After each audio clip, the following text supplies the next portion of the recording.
देखो, भारतीय दंड संहिता 1860 के अंतर्गत हम देख रहे थे अध्याय 16, जो मानव शरीर पर प्रभाव डालने वाले अपराधों के विषय में है, जिसमें से पहला खंड हम देख रहे थे कि जीवन के लिए संकटकारी अपराधों के विषय में। तो यहाँ जो संबंधित जो धाराएं हैं वो कहाँ से कहाँ तक है, 299 से 311 तक। ठीक है, तो ये 310 ये है ठग, और 311 जो है वो ठग के लिए दंड के विषय। तो इनको छोड़ देते हैं। अब जो मतलब इसको बाद में पढ़ेंगे, है ना। तो अब जो हमको पढ़ना है वो कहाँ तक है, 299 से लेके 309 तक। तो आप 299 में क्या दिया हुआ है, आपराधिक मानववाद। ठीक है। अब इसके साथ साथ जब भी हम बात करते हैं ना, तो 299 जब हम पढ़ेंगे तो इसके साथ में हमको पढ़ना चाहिए 304 और 308। तो 304 में क्या है, 304 में ये है कि हत्या की कोटि में न आने वाले आपराधिक मानववाद, मतलब सॉरी, 304 जो है वो ये बोलता है कि हत्या की कोटि में न आने वाले आपराधिक मानववाद के लिए दंड। तो 299 में आपराधिक मानववाद, 304 में क्या दिया हुआ है कि हत्या की कोटि में न आने वाले आपराधिक मानववाद के लिए दंड। और उसके बाद 308 जो है वो ये बताता है कि 299 के अपराध का अगर आप प्रयत्न करोगे तो उसके बारे में 308 में ये उपबंध करता है। तो आपराधिक मानव वध करने का प्रयत्न करना, मतलब 299 के अपराध को करने का अगर आप प्रयत्न करोगे तो क्या होगा इसका। ठीक है, तो ये हो गया 299 के साथ में। अब जब आप 300 पढ़ते हो हत्या को, तो हत्या के साथ में 302 ये सुने होंगे। ठीक है, हत्या के लिए दंड, और इसके साथ में 307। ठीक है, ये क्या बताता है, हत्या करने का प्रयत्न करना। ठीक है, तो 299 में क्या है, आपराधिक मानववाद। 304 में हत्या की कोटि में न आने वाले आपराधिक मानववाद के लिए दंड। और 308 में क्या दिया हुआ है, आपराधिक मानववाद करने का प्रयत्न। 300 में दिया हुआ है हत्या, 302 में हत्या के लिए दंड, और 307 में हत्या का प्रयत्न करना। तो इतनी चीजों को याद रखो। तो 299 से 309 तक जो है, तो उसमें से इतने 6 सेक्शन तो तुमको याद हो गए। ठीक है, 299 आपराधिक मानववाद, 300 हत्या, 302 हत्या के लिए दंड, 304 हत्या की कोटि में न आने वाले आपराधिक मानववाद के लिए दंड, 307 जो है वो हत्या करने का प्रयत्न, और 308 जो है आपराधिक मानववाद करने का प्रयत्न।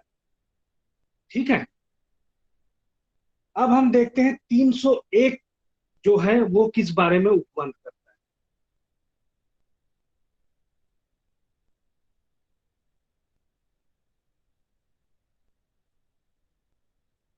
तो देखो, 299 300 जो है वो देख चुके हैं। आज हम देखते हैं कि 300 जो है वो किस बारे में उपबंध करता है। ठीक है, तो 300 बोलता है कि जिस व्यक्ति की मृत्यु कारित करने का आशय था उससे भिन्न व्यक्ति की मृत्यु करके आपराधिक माना हुआ। तो यहाँ पे जिसको मारना था उसको छोड़ के कोई दूसरा अगर मर जाता है, उसके बारे में धारा 301 जो है वो उपबंध करती है। तो सांविधिक उपबंध देखते हैं इसका कि यदि कोई व्यक्ति कोई ऐसी बात करने द्वारा जिससे उसका आशय मृत्यु कारित करना हो, आशय ध्यान में रखना मृत्यु कारित करने का ही होना चाहिए, या जिससे वह जानता हो कि मृत्यु कारित होना संभाव्य है। ठीक है, तो आशय मतलब यहाँ पे क्या है कि उसके नॉलेज में होनी चाहिए वो चीज कि उससे क्या है, संभावना है कि मृत्यु कारित हो सकती है। किसी व्यक्ति की मृत्यु कारित करके जिसकी मृत्यु कारित करने का उसका आशय हो, और न वह यह संभाव्य जानता हो कि वह उसकी मृत्यु कारित करेगा, आपराधिक मानव वध करे, तो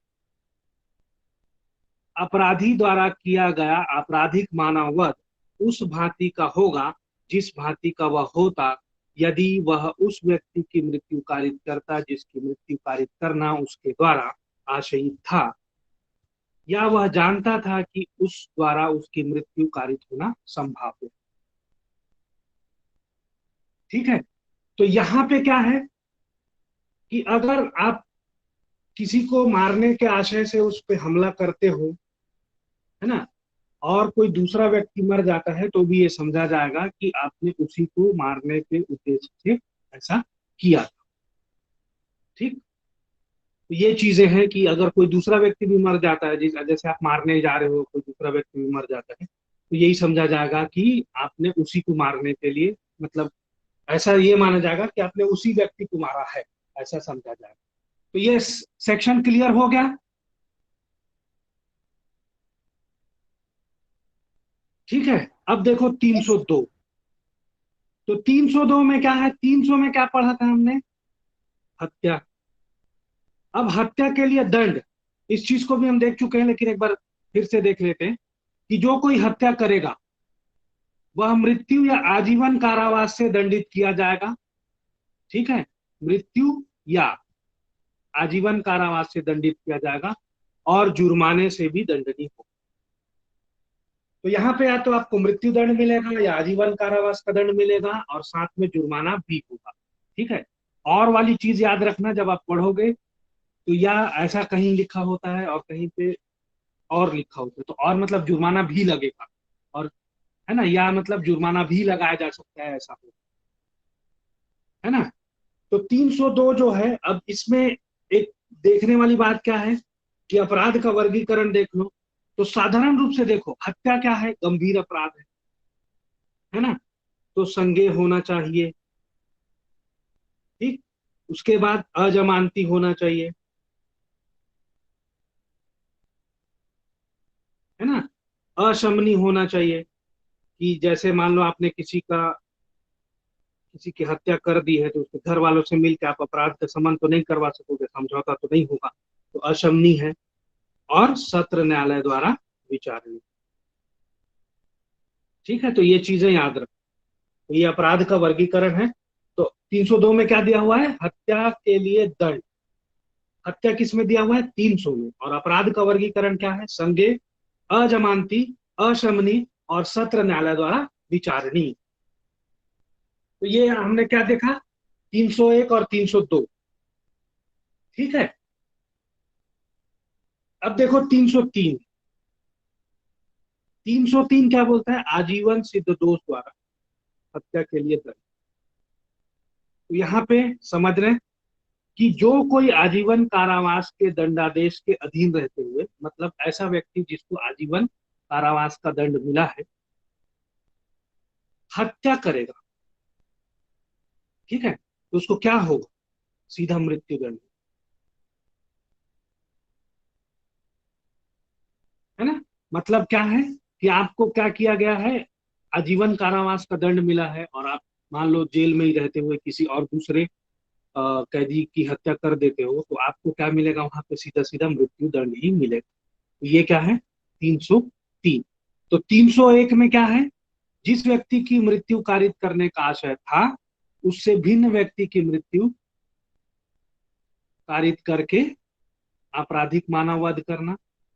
302 क्या था, हत्या के लिए दंड। और 303 क्या है, आजीवन सिद्ध दोष द्वारा अगर हत्या की जाती है तो उसके लिए क्या दंड होगा, तो उसके लिए क्या दंड होगा, मृत्यु दंड निर्धारित। क्लियर।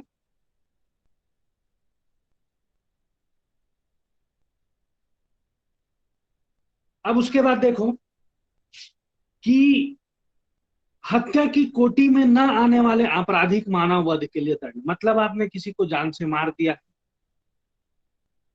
ठीक है, और क्या होता है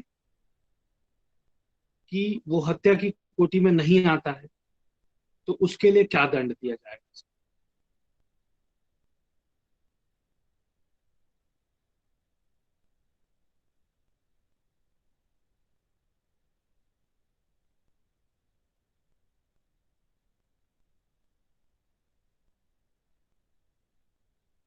डिस्प्ले में दिख रहा है कि नहीं।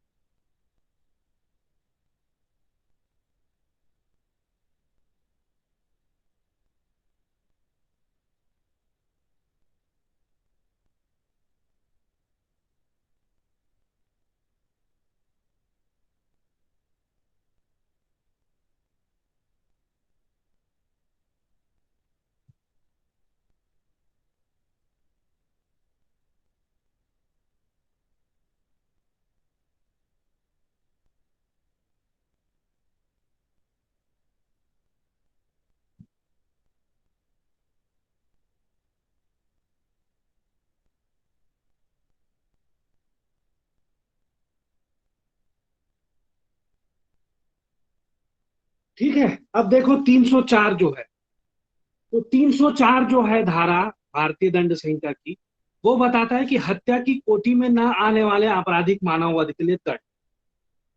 तो हम ऐसे आपराधिक मानववध को देखेंगे जो हत्या की कोटि में नहीं आता है, उसके लिए दंड की व्यवस्था की गई है 304 में।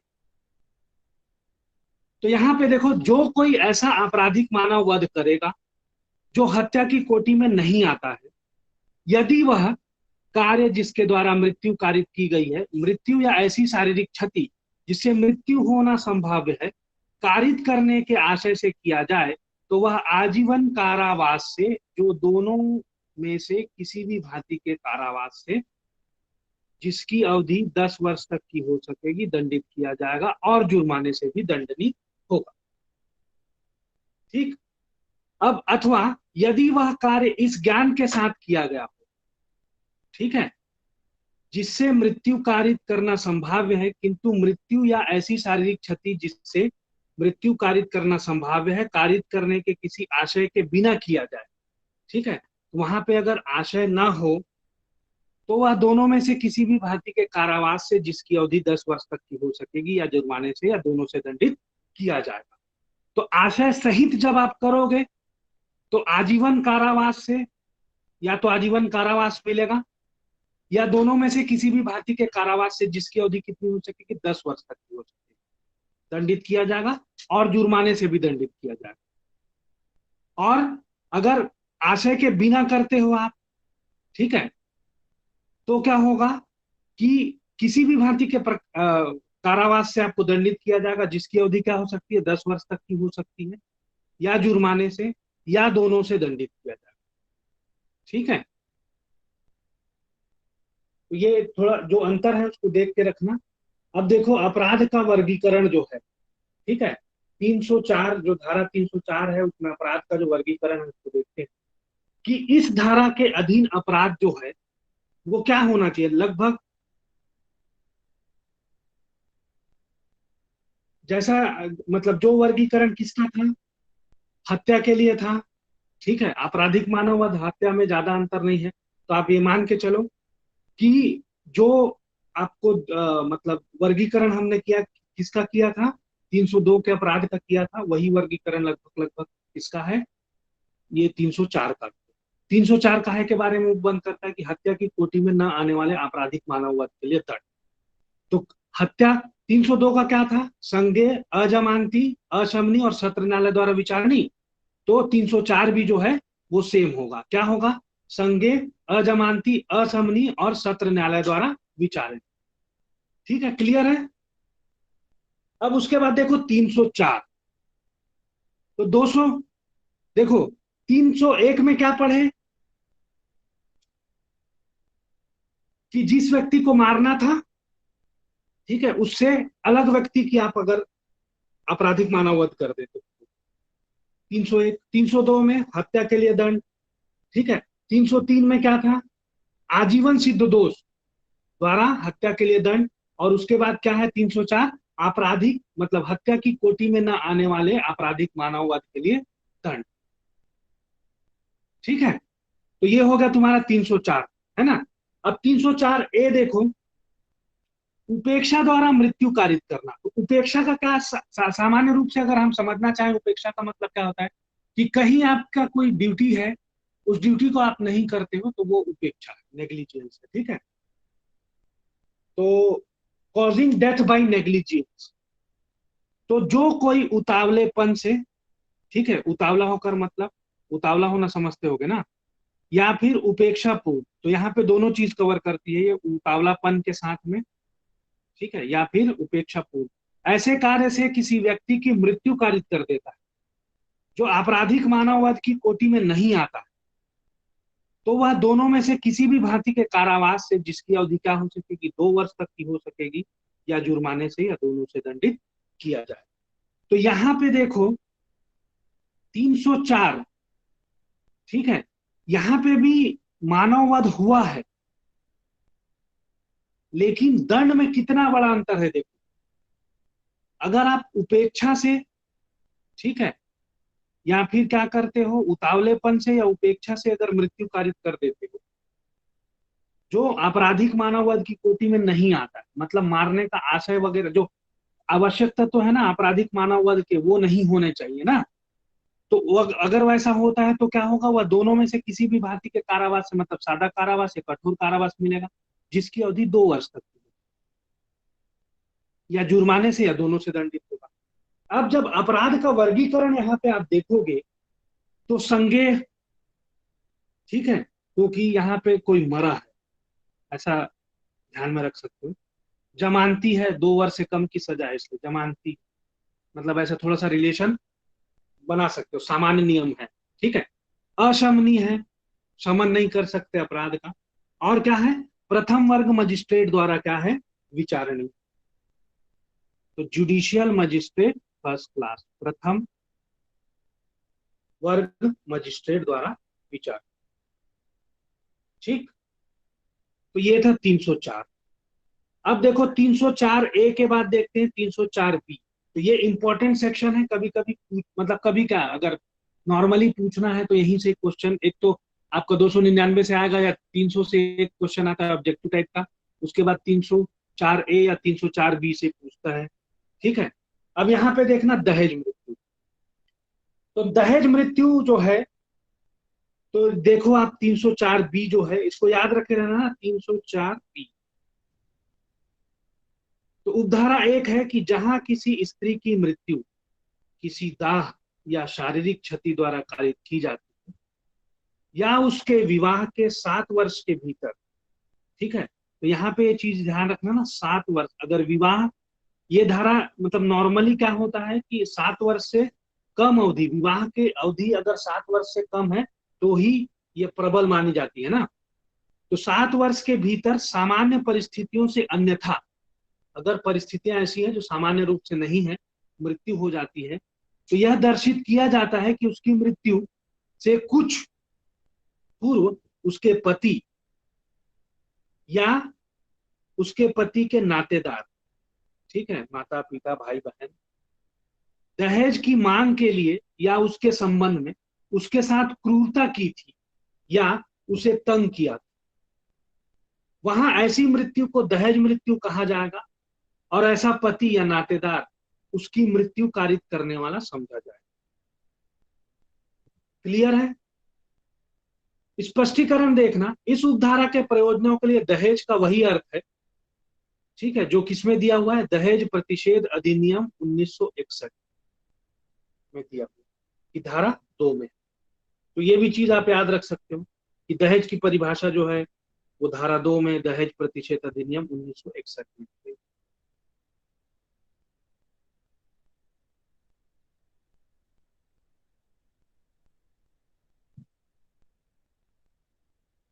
धारा 2, जो कोई दहेज मृत्यु कारित करेगा, ठीक, वह कारावास से जिसकी अवधि 7 वर्ष तक से कम की नहीं होगी, मतलब मिनिमम 7 वर्ष को मिलेगा, किंतु जो आजीवन कारावास तक की हो सके, और इसको बढ़ाया जा सकता है कहां तक, आजीवन कारावास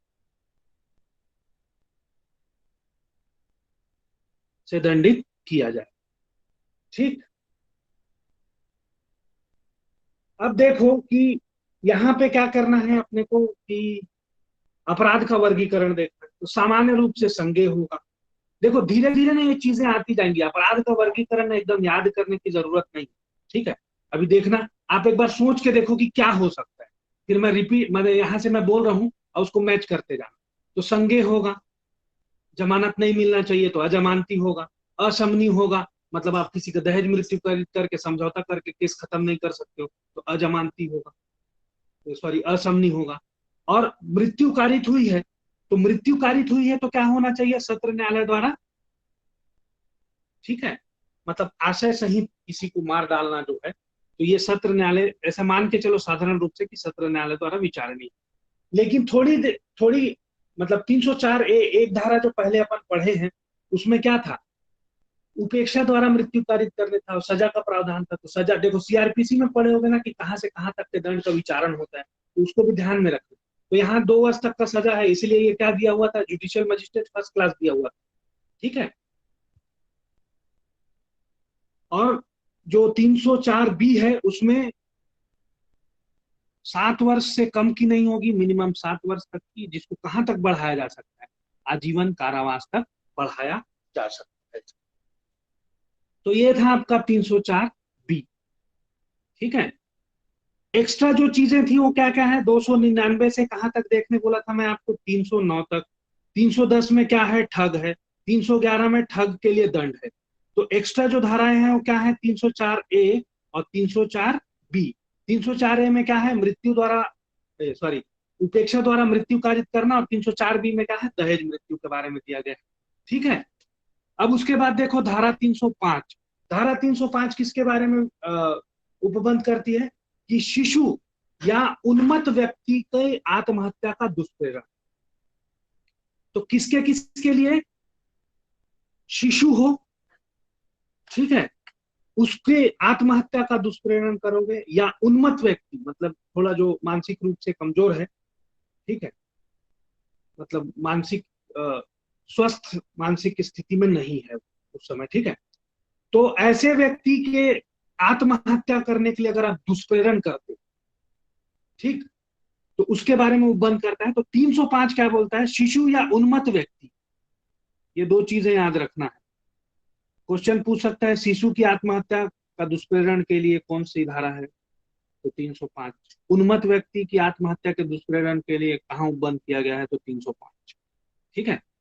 यदि कोई 18 वर्ष से कम आयु का व्यक्ति,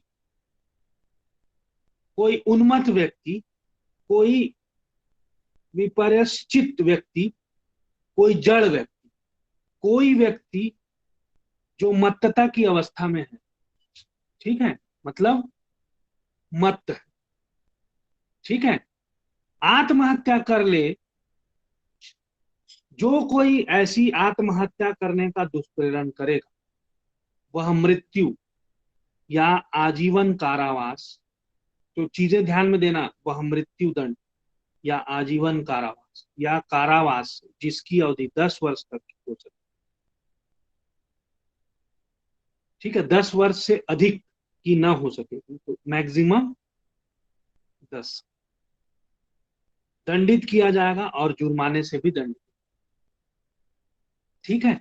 कौन कौन से व्यक्तियों को के लिए है ये देख लेना, 18 वर्ष से कम आयु का व्यक्ति हो, कोई कोई उन्मत्त व्यक्ति हो, ठीक है, कोई विपरिचित व्यक्ति हो, कोई जड़ व्यक्ति हो, या कोई व्यक्ति जो मत्तता की अवस्था में है, इन सभी को ये कवर करती है धारा 305।